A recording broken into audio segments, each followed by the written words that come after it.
नमस्ते, मैं हूं जसप्रीत कौर। कोरोना का खतरा लगातार तेजी से बढ़ रहा है। कोरोना के खिलाफ इस जंग में मास्क सबसे बड़ा हथियार है। न्यूज 18 सबसे अपील करता है कि मास्क जरूर पहने। न्यूज 18 ने मास्क के लिए मुहिम भी शुरू की है जिसका नाम है मास्क पहनो इंडिया। न्यूज 18 आप सबसे भी अपील करता है कि मास्क जरूर पहने क्योंकि सावधानी ही सबसे बड़ा बचाव है। कोरोना संकट पर पीएम नरेंद्र मोदी और अमेरिका के राष्ट्रपति जो बाइडेन के बीच फोन पर बातचीत हुई। इस बातचीत में दोनों नेताओं ने अपने अपने देशों में कोरोना के मौजूदा हालात पर चर्चा की।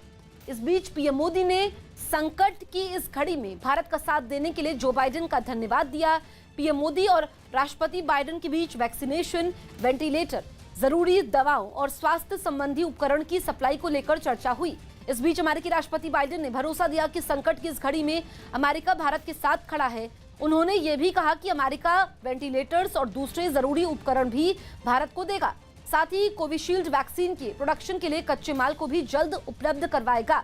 दोनों नेताओं के बीच ये भी बातचीत हुई कि कोरोना जैसी महामारी से निपटने और वैक्सीन डेवलपमेंट के लिए भारत अमेरिका के कितने बड़े साझेदार साबित हो सकते हैं। पीएम मोदी और अमेरिकी राष्ट्रपति के बीच ये भी तय हुआ कि कोरोना संकट से निपटने के लिए दोनों नेता लगातार एक दूसरे के संपर्क में रहेंगे। एक रोज पहले एनएसए अजीत डोभाल ने अमेरिकी एनएसए जैक सुलिवन से बात की थी, जिसके बाद अमेरिका वैक्सीन के कच्चे माल के निर्यात पर लगी रोक को हटाने के लिए तैयार हो गया था। President spoke today with Prime Minister Modi of India, committing that the United States and India will continue to work closely together in the fight against COVID. इस बातचीत के बाद पीएम मोदी ने ट्वीट किया, अमेरिकी राष्ट्रपति जो बाइडेन के साथ अच्छी बातचीत हुई। हमने कोरोना संकट की वजह से दोनों देशों में बदले हालात पर चर्चा की। मैंने भारत को सहयोग देने के लिए राष्ट्रपति बाइडेन का आभार व्यक्त किया। मैंने वैक्सीन के लिए कच्चे माल और दवाइयों की सप्लाई के मुद्दे पर भी बात की। भारत और अमेरिका मिलकर कोरोना के संकट का सामना कर पाएंगे। अमेरिका के राष्ट्रपति जो बाइडेन ने भी पीएम मोदी के साथ हुई बातचीत के बाद ट्वीट किया। उन्होंने अपने ट्वीट में लिखा कि आज मैंने पीएम नरेंद्र मोदी के साथ बात की और कोरोना के खिलाफ लड़ाई में आपातकालीन सहायता और संसाधन प्रदान करने के लिए अमेरिका के पूर्ण समर्थन का वादा किया। भारत हमारे लिए वहां था और हम उनके लिए वहां रहेंगे।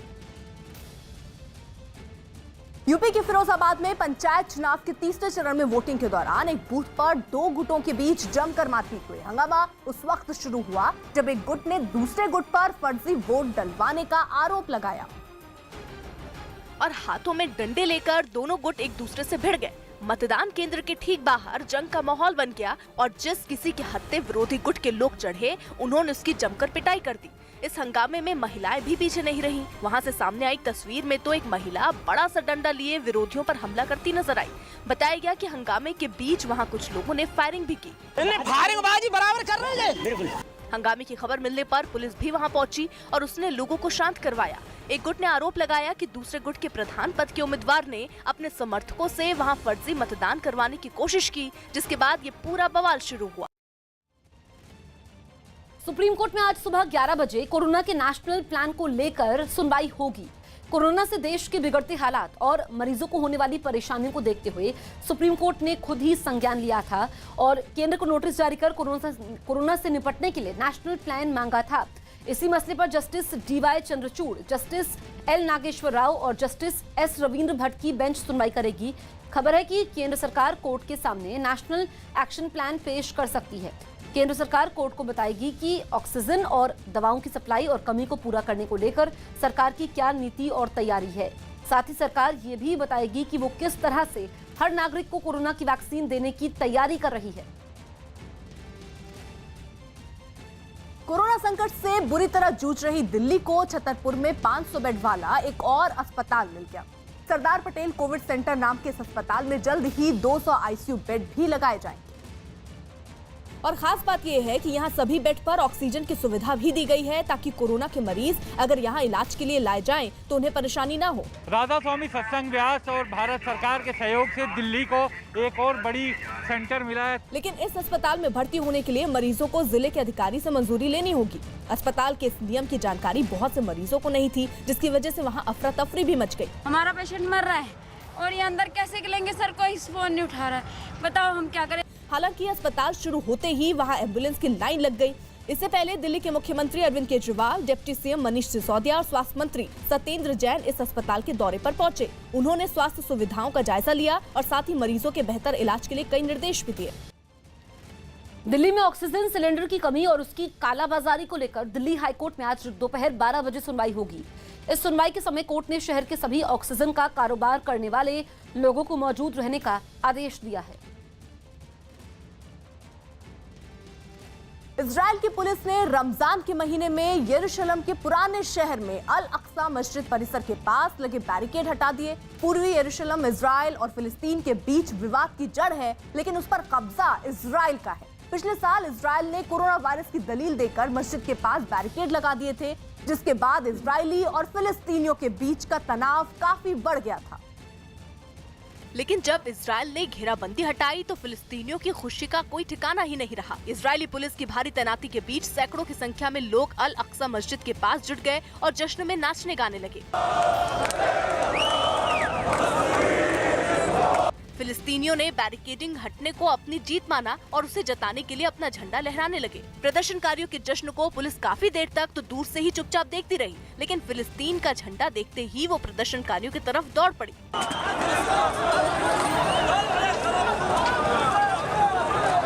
इजरायली पुलिस ने कुछ लोगों को हिरासत में भी ले लिया। असल में इजराइल ने जिस जगह बैरिकेड लगाए थे वहां रमजान के महीने में रोजा खोलने के बाद फिलिस्तीनी जुटा करते थे। बैरिकेडिंग की वजह से वहां काफी दिनों से हिंसक प्रदर्शन चल रहे थे।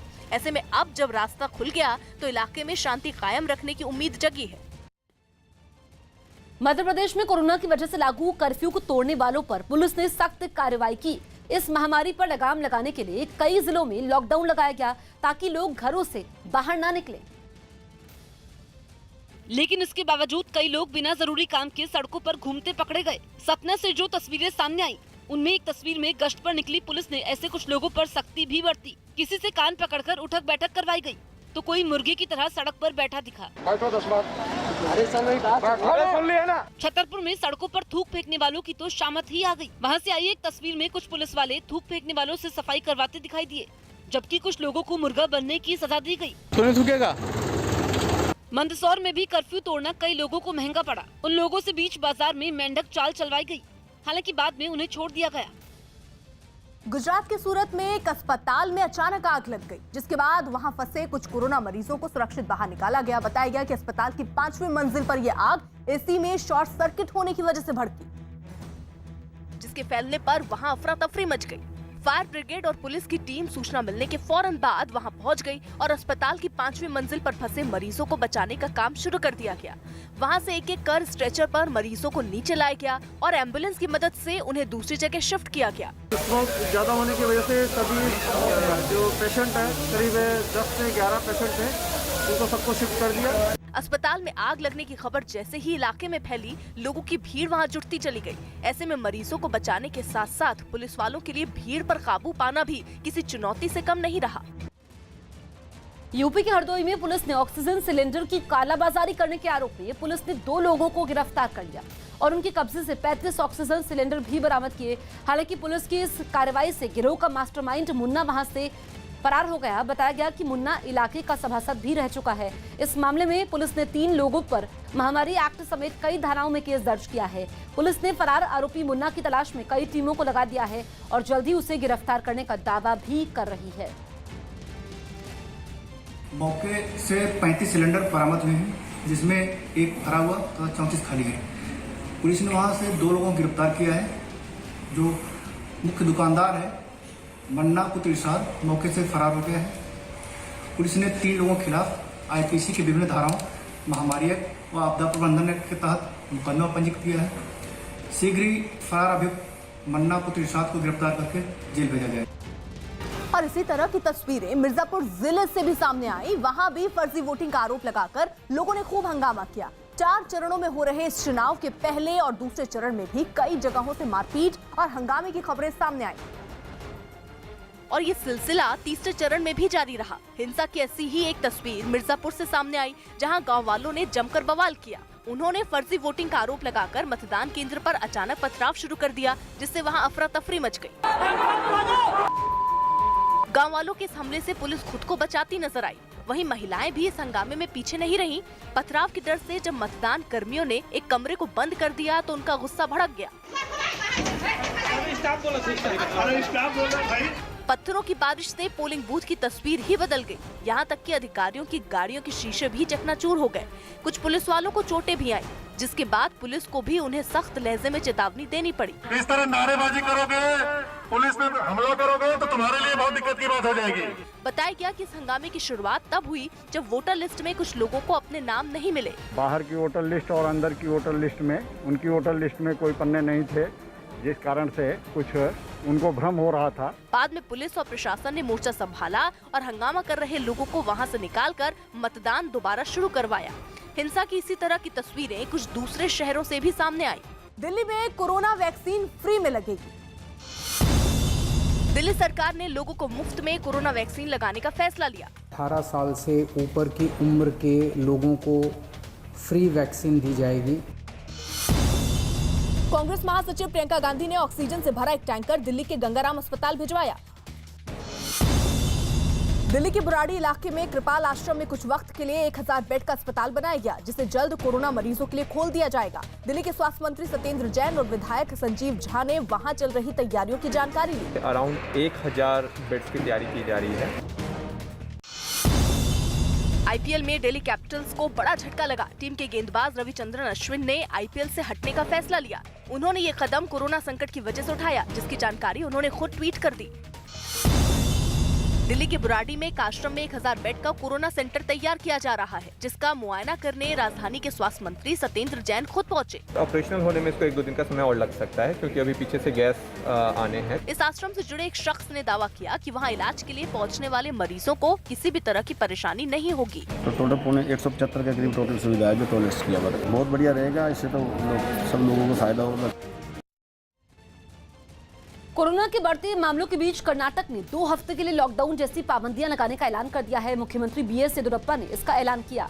कर्नाटक के सीएम ने कहा कि राज्य में दिल्ली और महाराष्ट्र से भी तेजी से कोरोना फैल रहा है। ऐसे में 14 दिनों के लिए क्लोज डाउन लगाया जा रहा है। कर्नाटक में ये सख्त पाबंदियां आज रात से लागू की जाएंगी। हालांकि जरूरी सेवाओं को छूट रहेगी।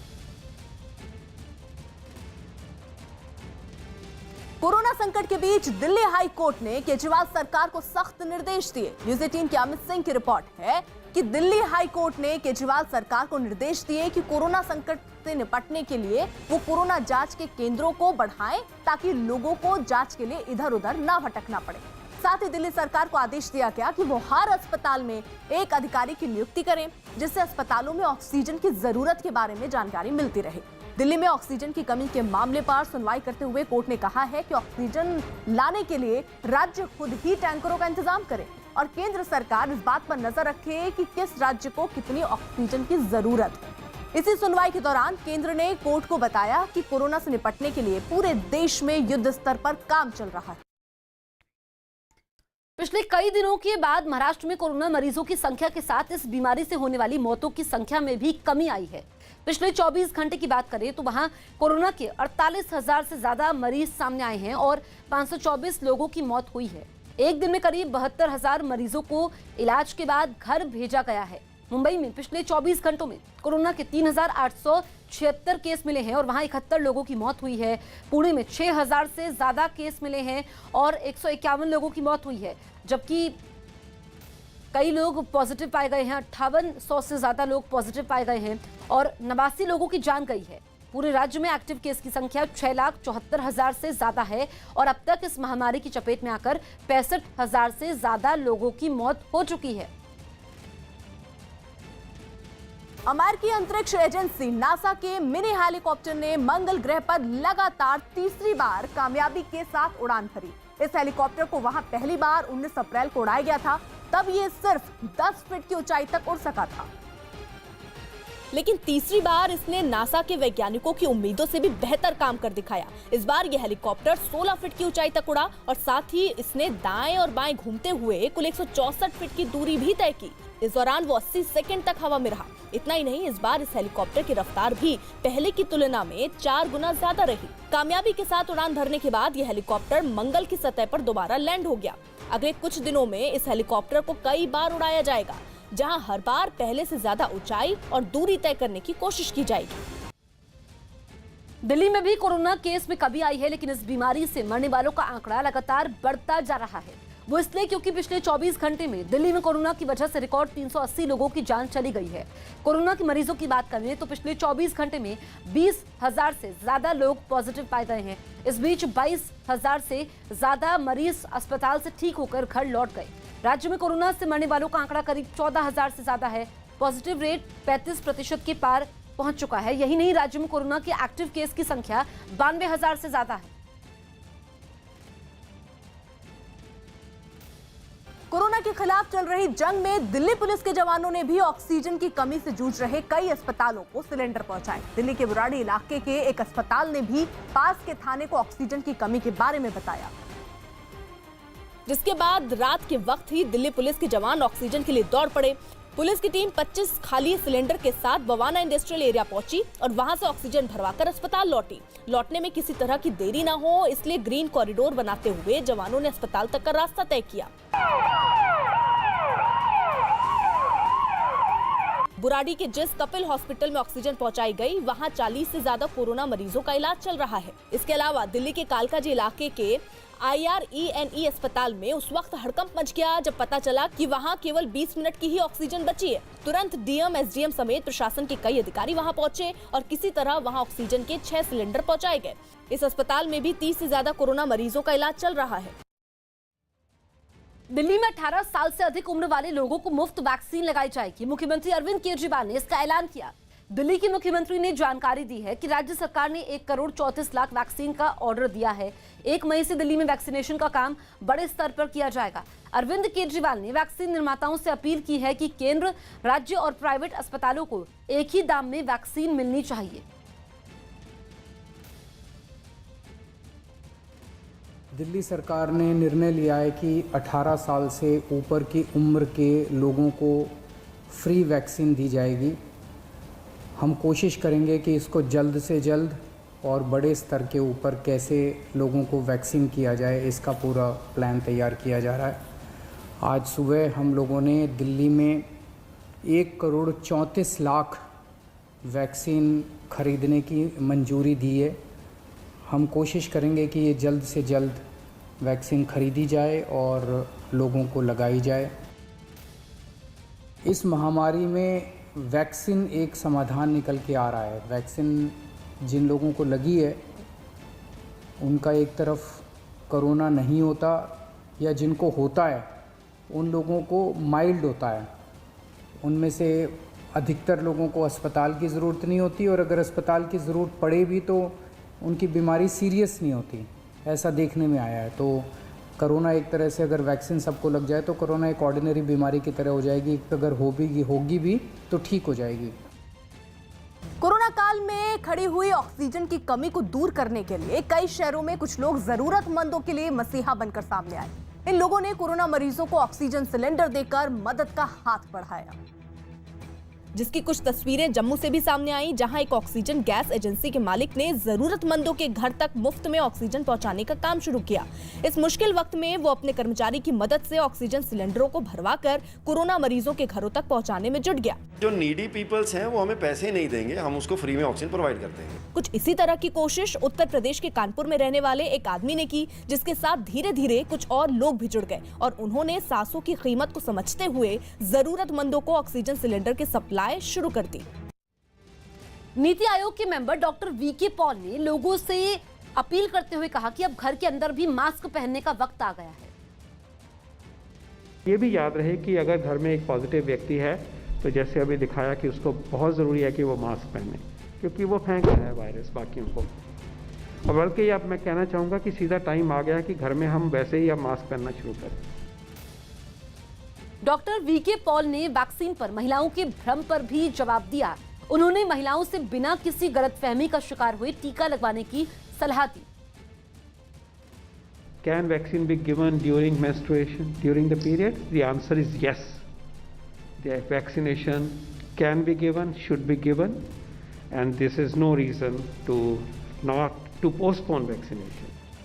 कोरोना की नई लहर पर काबू पाने के लिए प्रधानमंत्री लगातार बैठकें कर रहे हैं और इसी कड़ी में उन्होंने सीडीएस विपिन रावत के साथ भी एक बैठक की। न्यूज 18 के विक्रांत यादव की रिपोर्ट है कि सीडीएस के साथ बैठक में पीएम नरेंद्र मोदी ने सेना की ओर से किए जा रहे कामों और तैयारियों की समीक्षा की, जिसमें विपिन रावत ने प्रधानमंत्री को बताया कि पिछले 2 वर्षों में सशस्त्र बलों से रिटायर्ड हो चुके या फिर वीआरएस ले चुके डॉक्टरों को फिर से बुलाया जा रहा है। साथ ही ये भी बताया कि अस्पतालों में डॉक्टरों की मदद के लिए बड़ी संख्या में नर्सिंग स्टाफ को तैनात किया जा रहा है और तीनों सेनाओं के पास मौजूद ऑक्सीजन के स्टॉक को अस्पतालों तक पहुंचाए जाने की जानकारी भी उन्होंने प्रधानमंत्री को दी। इतना ही नहीं, इस बैठक में सीडीएस ने देश भर के केंद्रीय और राज्य सैनिक वेलफेयर बोर्ड की मदद लेने पर प्रधानमंत्री से चर्चा की। सलमान खान की फिल्म का गाना रिलीज हो गया। सलमान खान की फिल्म राधे का पहला गाना सिटी मार रिलीज कर दिया गया। ये फिल्म ईद के मौके पर 13 मई को रिलीज होगी।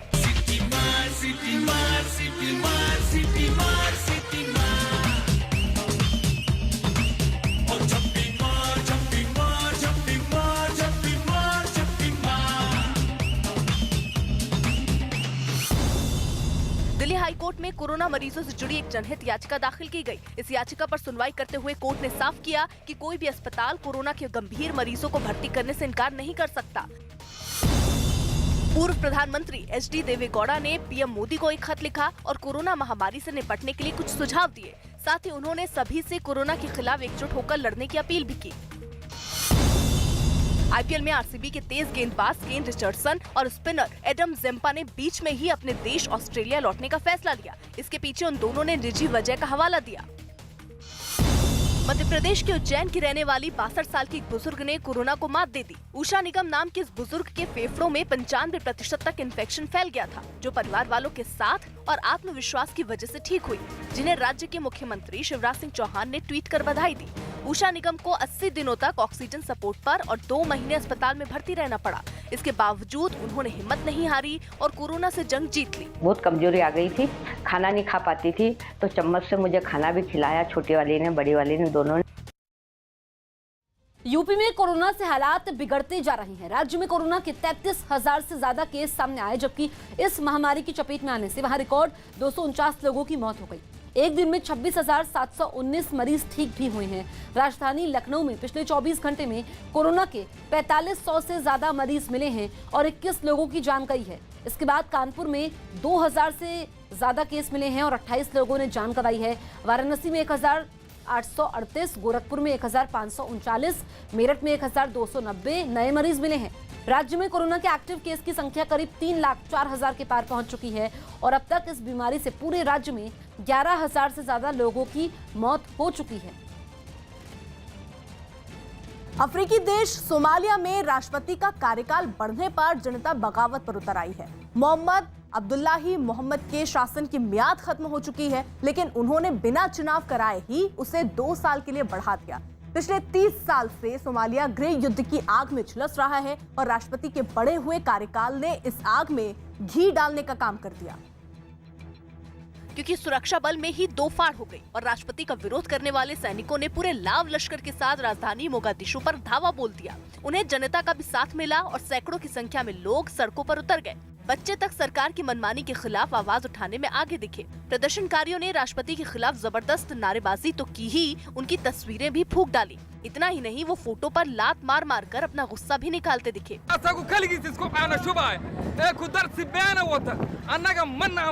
ये बवाल सूरज ढलने के बाद भी शांत नहीं हुआ। उल्टा रात में तो राजधानी मोगादिशु जंग का मैदान बन गई। तस्वीरों में तो सब शांत नजर आया, लेकिन ऑडियो में इस शांति को चीरती ताबड़तोड़ गोलियों की गूंज साफ साफ सुनाई दी।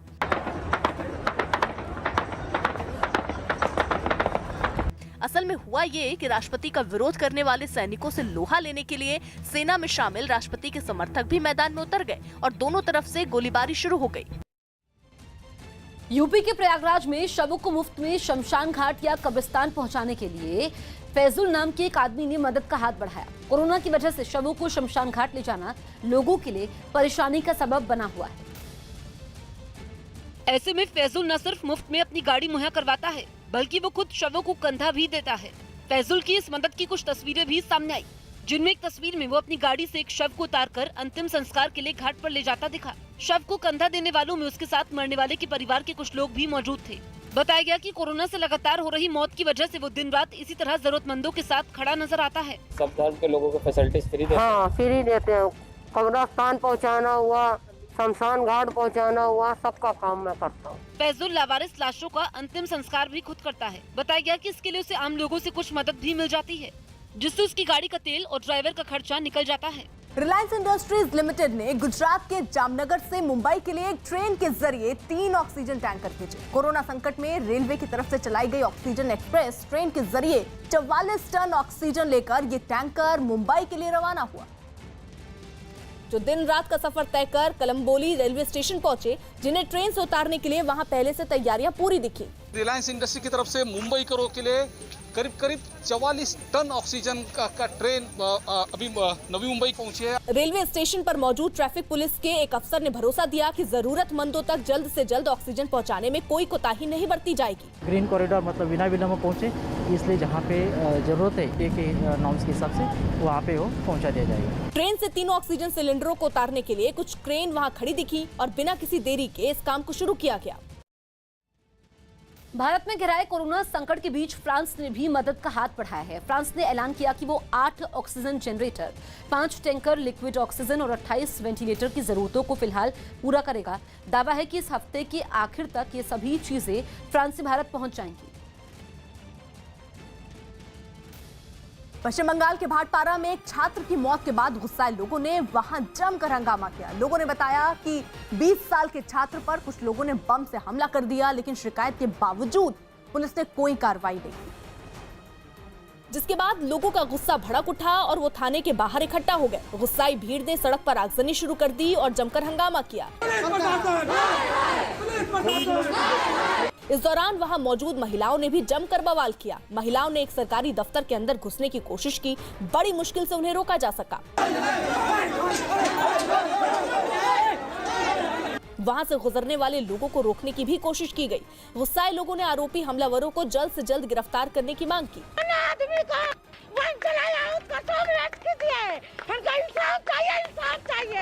लोगों ने पुलिस के काम करने के तरीके पर भी सवाल उठाए और सड़क पर ही मारे गए छात्र की तस्वीर लेकर धरने पर बैठ गए। यूपी के आगरा में कोरोना मरीजों के कुछ तीमारदारों ने नेशनल हाईवे पर जैम लगाकर प्रदर्शन किया। वहां एक निजी अस्पताल में ऑक्सीजन की भारी किल्लत हो गई, जिसके बाद उस अस्पताल में भर्ती कोरोना मरीजों के रिश्तेदारों पर मानो गमों का पहाड़ ही टूट पड़ा। वो लोग तुरंत ही अपनी नाराजगी जाहिर करने के लिए हाईवे पर चले गए और प्रशासन से ऑक्सीजन की मांग करते हुए उसे जैम कर दिया। इस बीच उन लोगों ने नारेबाजी भी की। इस प्रदर्शन में एक महिला भी शामिल थी, जिसने ऑक्सीजन की कमी के लिए वहां के प्रशासन को जिम्मेदार माना। तो हम क्या करें, अब ऑक्सीजन की उपलब्धि नहीं है।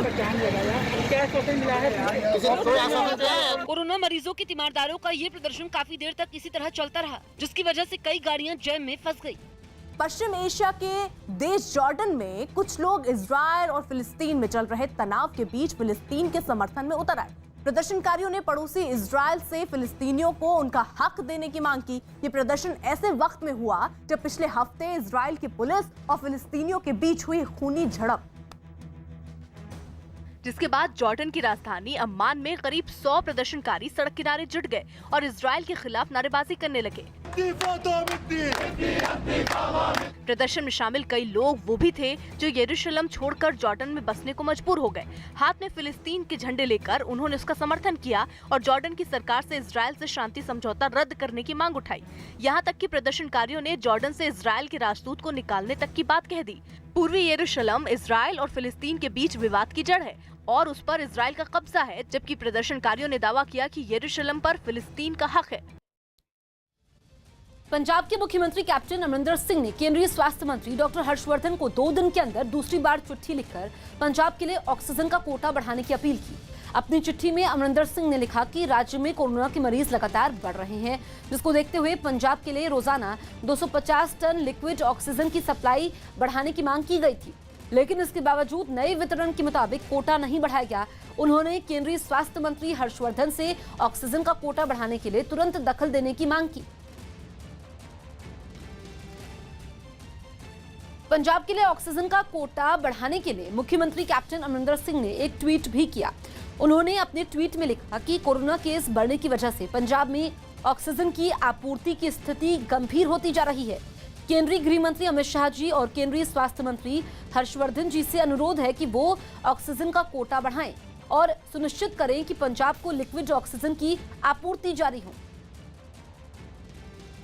मध्य प्रदेश के इंदौर से एक शर्मसार करने वाला वीडियो सामने आया। वहां अस्पताल के स्टाफ पर महिलाओं के साथ मारपीट करने का मामला सामने आया। महिलाओं ने अस्पताल पर इलाज के नाम पर अनाप शनाप पैसा वसूलने और विरोध करने पर मारपीट का आरोप लगाया, जिसका वीडियो भी सामने आया। इस वीडियो में कुछ लोग एक महिला को जमकर पीटते नजर आए। मारपीट में शामिल कुछ लोग तो पीपीई किट पहने दिखाई दिए। ये लोग काफी देर तक महिला को पीटते रहे। इस दौरान वो और उसकी बहन जान बचाने के लिए चीखती नजर आई, लेकिन हमलावरों ने उन्हें नहीं छोड़ा।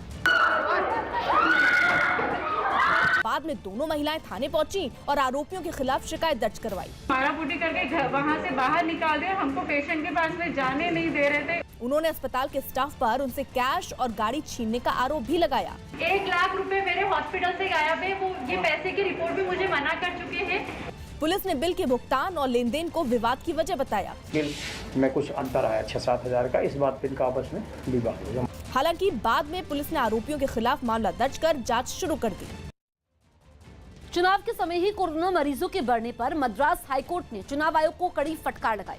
न्यूज 18 के विक्रांत यादव की रिपोर्ट है कि अदालत ने इतना तक कह दिया कि कोरोना की दूसरी लहर के लिए सिर्फ और सिर्फ चुनाव आयोग जिम्मेदार है, जिसके लिए उसके अधिकारियों के खिलाफ हत्या का मुकदमा दर्ज होना चाहिए। हाईकोर्ट ने कोरोना संकट में राजनीतिक दलों को रैलियों की इजाजत देने और प्रचार में नियमों का पालन नहीं करवाए जाने पर भी लताड़ा, क्योंकि कोर्ट के आदेश के बावजूद सभाओं में ना तो मास्क पहनने का नियम लागू हो पाया और ना ही सैनिटाइजर और सोशल डिस्टेंसिंग का। सुनवाई के समय तो चीफ जस्टिस संजीव बनर्जी ने आयोग से यहां तक पूछा कि जब चुनाव हो रहा था तब क्यों वो किसी और ग्रह पर थे। हाईकोर्ट ने चेतावनी दी कि मतगणना के दिन यानी 2 मई को कैसे कोरोना के नियमों का पालन करवाया जाएगा, इसका वो ब्लूप्रिंट बताएं, नहीं तो वोटों की गिनती रोक दी जाएगी। क्योंकि अब हालात लोगों की जान बचाने और उनकी सुरक्षा करने का है, जो सबसे ऊपर है, बाकी सब इसके बाद आता है।